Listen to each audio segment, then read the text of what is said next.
Kraft presents The Great Gildersleeve. Yeah.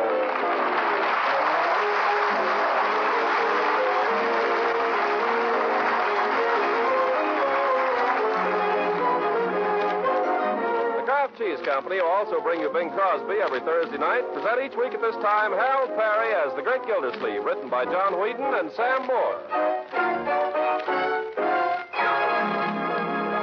We'll hear from The Great Gildersleeve in just a moment.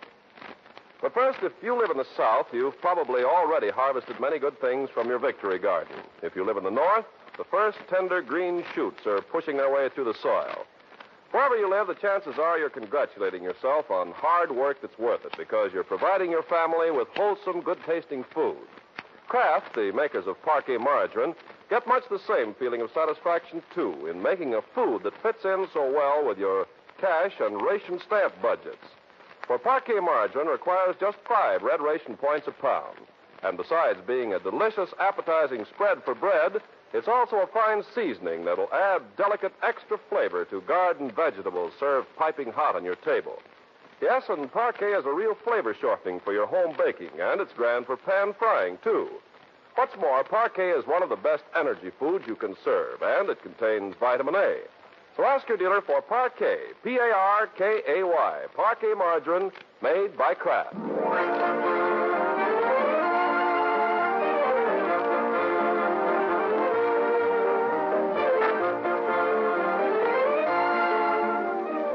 Let's join the Great Gildersleeve in Summerfield. It's a beautiful Saturday morning in May, the kind of a Saturday morning that makes a man think twice before he starts down to the office. Mr. Gildersleeve, who is strictly human, has thought twice and is about to think again when the doorbell rings. Oh, who the... I think it's a postman, Leroy. Postman? Gee, maybe he's got my stuff. Huh? Hi, Mr. Underwood. Hello there, young fellow. I've got something for you if you've got 97 cents for me. 97? Just a second. Say, could I have my allowance now, please? Well, I guess so. Let me see. I haven't got 50 cents in change. Is that so? That's funny. I was about to ask for a slight advance anyhow. Isn't that funny? Yeah, very funny. Say, hurry up, son. The United States mail waits for no man. Well, please, just once. It's an emergency. Well, all right. Here, pay the man, and we'll discuss it later. Gee, thanks, Unc. Here's the money, Mr. Underwood. All right, Sonny, thanks. Oh, boy, this is it. From the Lincoln Novelty Company. Wait a minute. I thought this was an emergency. Well, it is. Tomorrow's Tom Ladd's birthday. Oh. So, naturally, I had to get him some kind of remembrance, something worthwhile. What'd you get him? Oh, a few novelties. Yeah, novelties? What are they, Leroy? Oh, just little things a boy would like. Young man, let me see that package. Oh, no, Unc. From the Lincoln Novelty Company, the boy's best friend since 1878. What are you buying from him, Leroy? Oh, it's the greatest thing you ever saw. You put it in your mouth and you can throw your voice anywhere. It makes you a regular ventriloquist. Leroy, I bought one of those things 25 years ago, and it's no good. Gosh, what do you expect for a dime, Edgar Bergen? Besides, they've improved it. Never mind. That's a dime. Now, what else did you spend the money for? Well, there's this certain powder. Yeah, sneezing powder? Partly. Itching powder? Yeah. Did you try that too, Unc? Yeah, but you won't. My father gave me a licking I'll never forget for that. Well, I guess parents didn't understand children in those days, did they, Unc? I think they understood him pretty well, Leroy. I'm going to explain a few things to you right now. Oh, for corn's sake. Just because I want to borrow 47 cents. It's not the 47 cents, my boy. It's your whole conception of money. Where it comes from, what it's for. Now, if you had a job, as many boys do at your age... Can I get a job, Unc? I think it'd do you good. Teach you the value of $1, the dignity of honest labor. I think it'd be fine for you to get a job, Leroy. Earn $1 or $2 every week, perhaps. $1 or $2? Are you kidding? I can go right down to the cartridge factory and knock off $37.50 every Saturday. What? Well, that's what Hector Briggs makes. Never mind. You'll get a part-time job that you can handle after school, or you'll have none. Now, do you want it? Well, sure, it's better than nothing. Well, where am I going to get one? I'll get one for you. Oh, my goodness, it's 11 o'clock. If I don't get to work pretty soon, people will say I'm a part-time water commissioner. Don't worry, Leroy. I'll get you a job.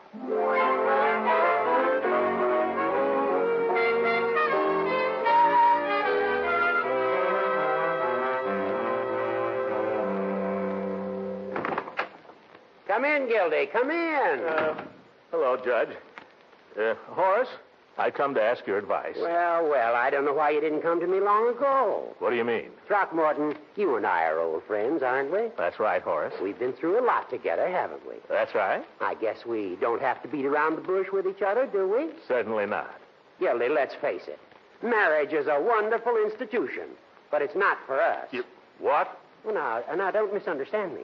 Leela Ransom is a fine woman. Hooker, I don't know what you're talking about. What I'm talking about has nothing to do with Leela Ransom, and I'll thank you to keep her out of this. Sorry, Gildy. Sorry, old man. Sorry. Sorry. All right. If I spoke out of turn, I'm sorry. All right. I could bite my tongue off. You don't have to do that. 10,000 pardons, old man. I'm sorry. All right, you're sorry. What I came here to talk to you about is Leroy, Judge. Leroy? Well, what has our young friend got himself into now? Nothing. It's just what I'm afraid he might get into. I think he needs something to keep him out of mischief, Judge. I think he ought to have a job. Best thing in the world for him. Oh, you think so? Absolutely. Well, I'm glad to know you feel that way about it. Horace, Yes, Gildy? you and I are old friends, aren't we? That's right, Gildy. We've been through a lot together, you and I. We certainly have. You know, Horace, if you had a son... That's one of the sorrows of my life, Gildy. That I haven't a son. I know, but if you had a son, and say that son was at the age where he was ready to take a job... Yeah? You know, I'd feel positively hurt if you didn't send him to me for a job first. Would you, Gildy? Absolutely. I'd feel downright hurt. Now, I haven't any son either, but I have got a nephew, Judge. Gildy, do you mean you want me to give Leroy a job? That's right. Are you kidding? All right, Hooker, try and get any favors out of me.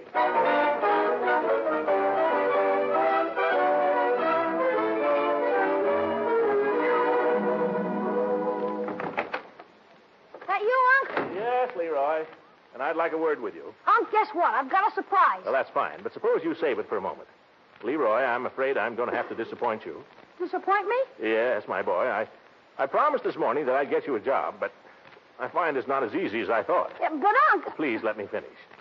I realized that you'd be disappointed, so I decided I'd give you a job myself. At your office? No, right here, my boy, mowing the lawn. But I did that last summer. I know, but this summer I'll pay you. Shall we consider it settled? Well, there's just one catch, Unc. What's that? I got a job myself this afternoon. Peavy's drugstore. What? I start tomorrow. See you later, Unc. Wait a minute. Who's going to mow the lawn?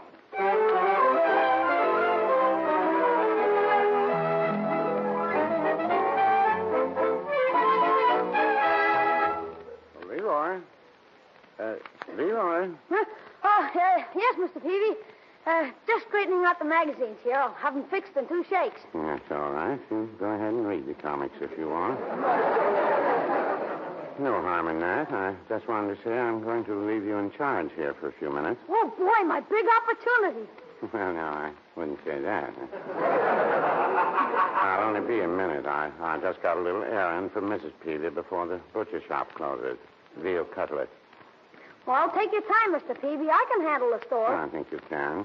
There's just 1 or 2 things before I go, if you don't mind, Leroy. Yes, sir? I've noticed when you answer the phone, you've been saying Peavy's Pharmacy. Oh, don't you like that? Well, no, I think that's a little flashy. I prefer just a very conservative hello. Oh, all right, Mr. Peavy. I'll remember. And the only other thing is this. Don't prescribe for people. Oh. I thought that was what druggists were for. Pharmacists, Leroy. We are pharmacists. Oh, I forgot. No, we never prescribe. I made an arrangement to that effect with Dr. Pettibone some years ago. We agreed that I wouldn't try to cure his patients and he wouldn't make any ice cream sodas. Just be careful, that's all. Oh, hello, Piggy. Hiya, Mr. Peavy. Hi, Leroy. Hi. I guess I can trust you to wait on your young friend here, Leroy. I'll be back shortly. Hey, you, put down that comic book. I'm just looking at it. No doubt, I just finished straightening up those magazines. I could look at it if I want to, not unless I say so. I'm in charge here.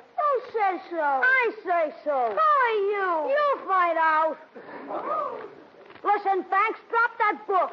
Okay. Keep your hands off things, see?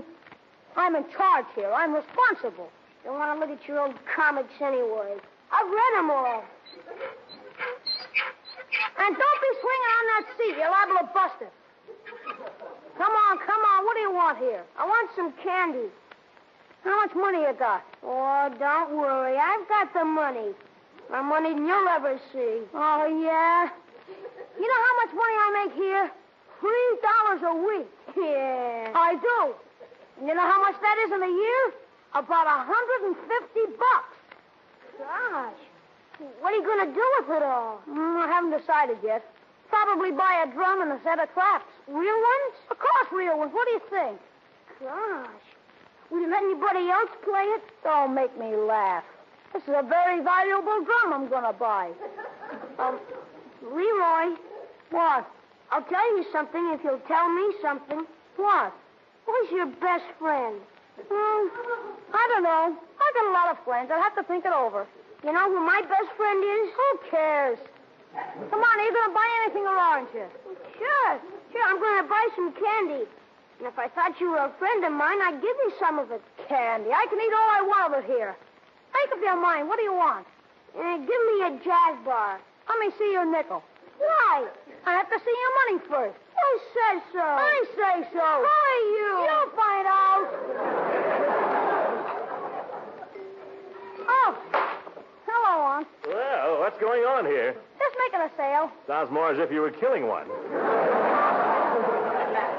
Well, hello, Piggy. Hello, Mr. Gildersleeve. Here's your candy, Banks. That'll be $1 nickel with tax. Well, Unc, what can I do for you today? Leroy, Yes? what are you going to do with that nickel? Oh, yeah, I forgot. Want to watch that, young man? Yes, sir. I'll go on, you little squirt, before I beat your brains in. Leroy, that's not the way to speak to a customer. Yes, sir. Here comes Mr. Peavy. What do you have, Unc? Nothing, my boy. I happened to be driving by, and I thought if you were through here, maybe you'd like a ride home. Oh, gosh, that's nice of you, but it's a little early, isn't it, Unc? Well, I think if I speak to Mr. Peavy, I can get him to let you off. Gee, thanks. Hello, Mr. Gildersleeve. Hello, Peavy. I just dropped in to ask if I could borrow this boy of mine for the rest of the afternoon. Well, certainly, Mr. Gildersleeve. I don't think I'll be needing him. Well, thanks, Peavy. Yeah, thanks. You know how it is. Grass is getting a little long there at home. Grass? I quite understand. Yeah, Unc, you didn't say anything Be about... quiet, Leroy. I'll tell you what I'll do, Peavy. I'll hire him back from you. 50 cents for the rest of the afternoon. Well, it won't be... Oh, excuse me. Telephone. Yeah. And if you need him for any deliveries, just phone and I'll send him right over. Hello? But, Unc, 50 cents to mow the lawn. I don't even get the 50 cents. Well, that's business, my boy. Business, that's slavery. Yes. You can't do it, Unc. It's against the Constitution. It's quiet, you. How can Mr. Peavy telephone? Oh, I'm very sorry to hear that. And maybe this will be a lesson to you, young man, not to try to match wits with your uncle. Yes, indeed. Right away. Well, I guess we'll be running along then, Peavy. Mr. Gildersleeve, I'm terribly sorry. What is it? They just phoned from Judge Hooker's house. Hooker? It seems the old gentleman has just had a sudden attack of indigestion, and I'm afraid I'm going to have to send Leroy out with some ipecac. Hooray!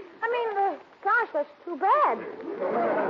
Why, the old goat. Why doesn't he watch out what he eats? Who does he think he is, a 10-year-old? No wonder he gets the cobbly wobbles. You know what I think, Peavy? I think he did this deliberately. Well, now, I wouldn't say that. Yeah, he did. He did this just to spite me. Oh! Leroy. What a character.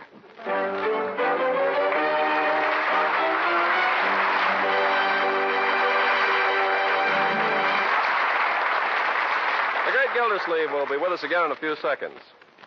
Now, I believe I've said all I need to about Parquet, the delicious margarine made by Kraft. You know it's nourishing, and you know it tastes good. So now I'm going to talk about the men and women behind the counter in your favorite food store. I'm going to talk about them because they deserve a word of praise for the perfectly marvelous job they're doing in these trying times. The people in grocery stores have always worked hard, but in these days, with shortages of help, shortages of food, and food rationing, well, they really have a job to do, and believe me, they're doing it. They're doing a job for the manufacturers of food, for you, and for Uncle Sam. And in spite of the fact that point rationing is many times more complicated for them than for any of us, they carry on cheerfully, patiently, long hours, day in and day out. Without the willing cooperation of the grocer and his helpers, rationing could not succeed, nor could any of us eat as well as we're eating. Now, there are no awards of merit for these hard-working patriots, but they, too, are helping to win the war. Let's give them our support by budgeting ration points ahead, by shopping early in the day and early in the week. Now let's return to Summerfield. After a week with Leroy working for Peavy, Gildersleeve's lawn has become almost a jungle, and if he's ever to conquer it, it must be done today. So while Marjorie lolls in the hammock, we find him reluctantly trundling the mower out of his garage and calling upon the spirits of his ancestors to give him strength. Grass. Everywhere you look, nothing but grass. I hate the stuff. Talking to me, Uncle Mort? No, I'm talking to myself, my dear. I'm talking to the grass. Yeah, all right, you can laugh. You're a woman, Marjorie. You don't have to wrestle with it. We could always get a goat. A goat? For this grass, we'd have to get a goat with a motor on it. Why not? A motor goat.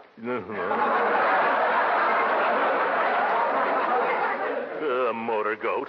You couldn't get any self-respecting goat to do this kind of work. It takes a dumb beast like a man. Oh, Uncle Mort. That's all I am, just a beast of burden, my dear, a slave. All day long, up and down, up and down, up and down. Is that any kind of a life? Oh, it'll probably be the making of you. A little exercise? In all this heat? It's the worst thing in the world for me. Say, I know. What? How's to run in and send Bertie out with a nice big pitcher of lemonade, huh? That might help. All right, if you like. And some lady fingers to go with it. We've just finished lunch. Well, you can't run an engine without fuel, you know. Motor goat. This darn lawn. What good is it? We never play croquet anyway. Well, here goes. Throckmorton. Oh, Leela. Am I interrupting something, Throckmorton? Oh, that's all right. I haven't really started here yet. Come on, Leela. Let's sit down here on the grass, huh? Shall we? All right, let's. Oh, this is nice. You know what I love? Huh? I love to run my fingers through the nice, soft grass and feel the warm earth underneath. Don't you? Yes, and feel those darn little roots pushing it up, pushing it up. Oh, silly. Listen, Leela. What? I think I can hear it growing. Oh, Throckmorton, I love you when you're like this. Like what? Silly. Silly? Well, what's silly about it? You don't realize I have to mow all this. Every blade of it. As far as the eye can reach. All by myself. And today. Oh, then, Throckmorton, I'd better be going so you can get at it. Oh, Leela, don't rush off. No, I was going to ask you to do something. Oh, I'd love to, Leela. No, not till you finish this. Well, tell me what it is. No, Throckmorton, not till you're through here. Oh, please. No. Pretty please. No. Throckmorton, let go. Here comes Birdie. Yeah? After I finished, will you? After you finish. So you hurry up and get to work now, you hear? Darn lawn. Well, here goes. Here's your lemonade, Mr. Gildersleeve. Just in the nick of time, Bertie. Say, looks mighty good, too. Yes, sir. Here's a glass. Oh, never mind the glass. I'll just drink it out of the pitcher, like this. Look out there, Mr. Gildersleeve. Look out you don't fall in. What a man. Mr. Gildersleeve, you better come up for air. I tell you, there's nothing like a pitcher of lemonade after a hard day's mowing. Pretty good before it, too. Yeah? Yeah, you're right, Bertie. Oh, say, by the way, Bertie. Yes, sir. Tell me something. Don't you get awfully tired of staying in that hot kitchen all day long? Well, sir, I was mostly brung up in hot kitchens, so I guess I'm kind of used to it. My blood got thinned out or something. Wouldn't you like to get outdoors once in a while and get a little fresh air? Oh, Mr. Gildersleeve, it's so long now since I had any fresh air, I don't know how I could handle it. Nonsense. Fresh air is good for you, Bertie. Yes, sir? Do you know anything about lawnmowers, Bertie? Well, yes, I know the main thing about them. What's that? Keep away from them.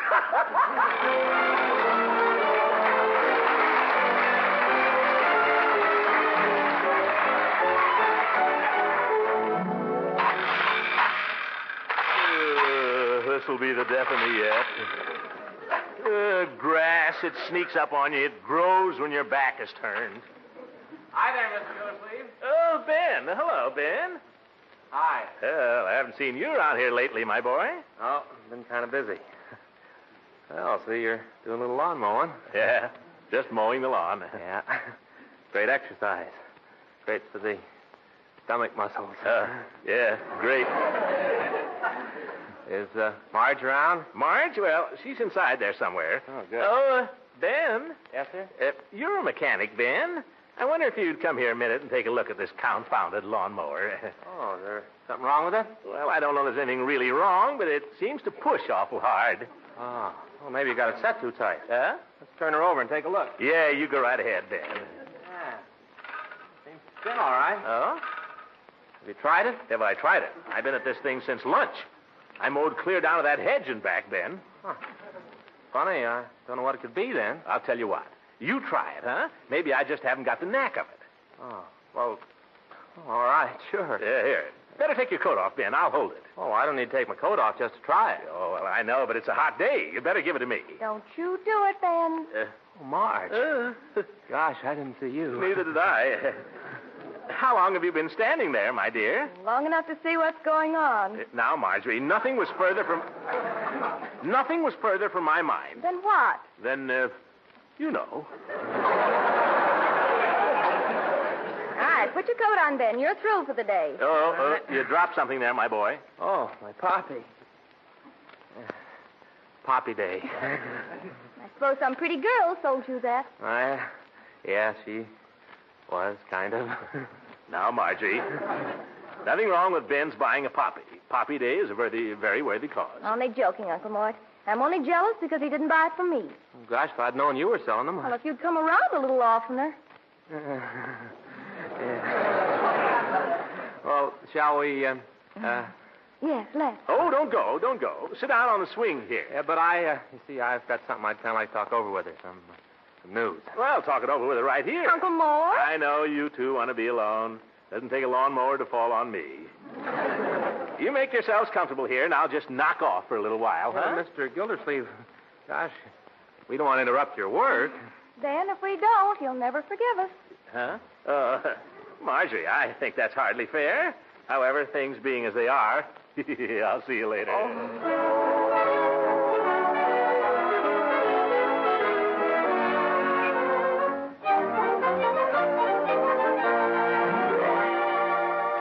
Marjorie, when are we going to have supper? I'm half starved. We'll have it just as soon as Leroy arrives, Uncle Mort. Leroy? It's Leroy this and Leroy that. Who the dickens is Leroy? He's the kid that used to mow the lawn, remember? Yeah, and he'll mow it again, too. Well, let's be nice to him when he gets home. All right. After all, it's his first week's work, and that's a pretty big milestone for a boy. Is Leroy working? Mm-hmm. He's been working for Mr. Peavy this week, Ben. Oh, soda jerk? Well, something like that. No, Uncle Mort. I'll bet Leroy learns plenty in that drugstore. That's ridiculous. Oh, yes, he will. I'll bet you that when he... Hi, everybody! Oh, thank goodness. Bertie! Bertie! I heard him too, Mr. Gildersleeve. All right. Hi, folks. The toiler is home from his toil. Who's going to get my pipe and slippers? Young man, I want you to get this through your head. You're no more important than anyone else in this house. Well, now, I wouldn't say that. Uncle Mort, did I hear you say you wouldn't learn anything from Mr. Peavy? I take it all back, my dear. I'm sorry I'm late, folks, but wait till you see what I've got.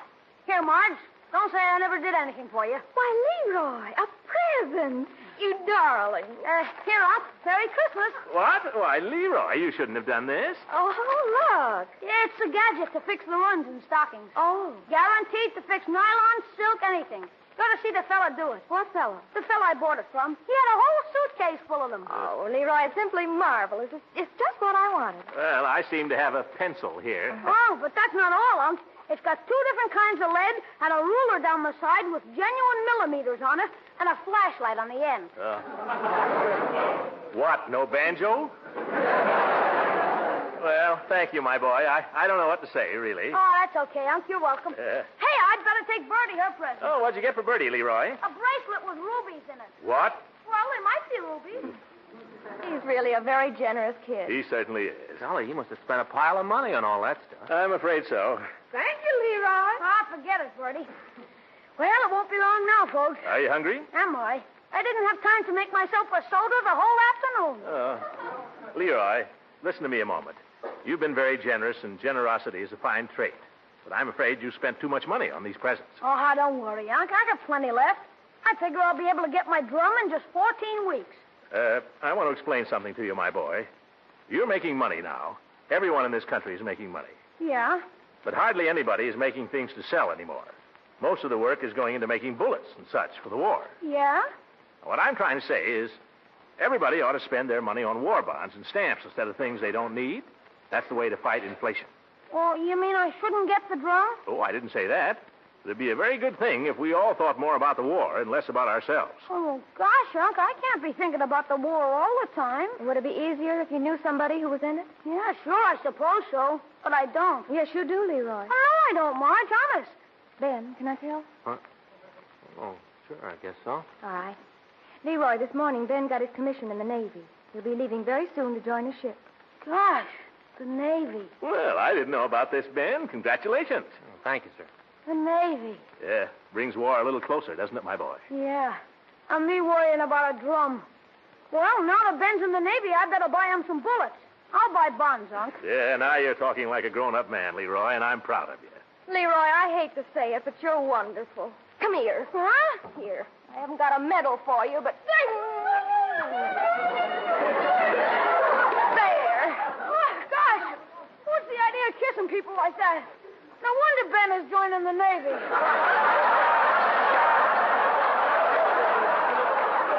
Well, little Leroy hasn't grown up as much as I thought he had.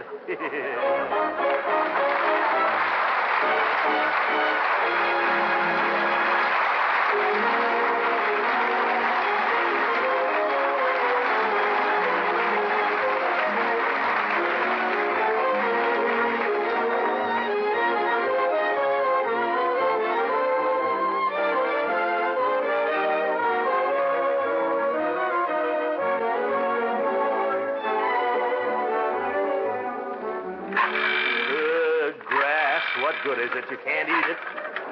You can't sell grass. All you can do is mow it. Oh, these darn mosquitoes.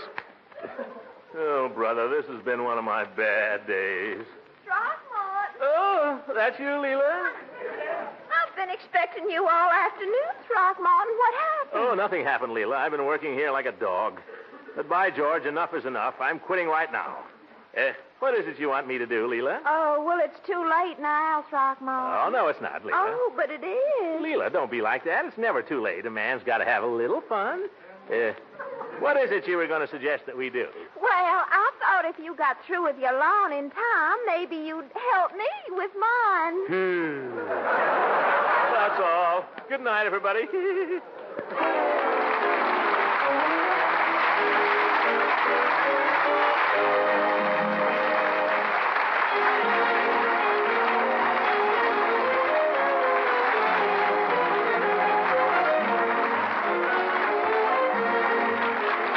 Music heard on this program was under the direction of Claude Sweeten. This is Ken Carpenter speaking for the Kraft Cheese Company and inviting you to listen in again next Sunday for the further adventures of the great Gildersleeve.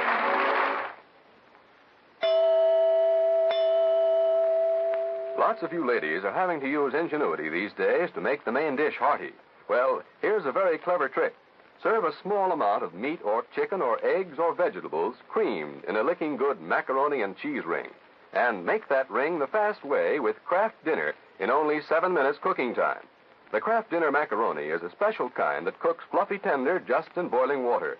The Kraft grated in each Kraft Dinner box puts the cheese flavor through and through the macaroni in a jiffy. Press the delicious hot Kraft Dinner into a ring mold, let it set for a moment, and then serve with your creamed meat or vegetables. Or serve the Kraft Dinner macaroni and cheese all by itself. Either way, you have a real wartime special. For one Kraft Dinner box gives you macaroni and cheese for 4 people, and you give out just one single red ration point. Get some soon. Just ask for Kraft Dinner. This program reached you from Hollywood. This is the National Broadcasting Company.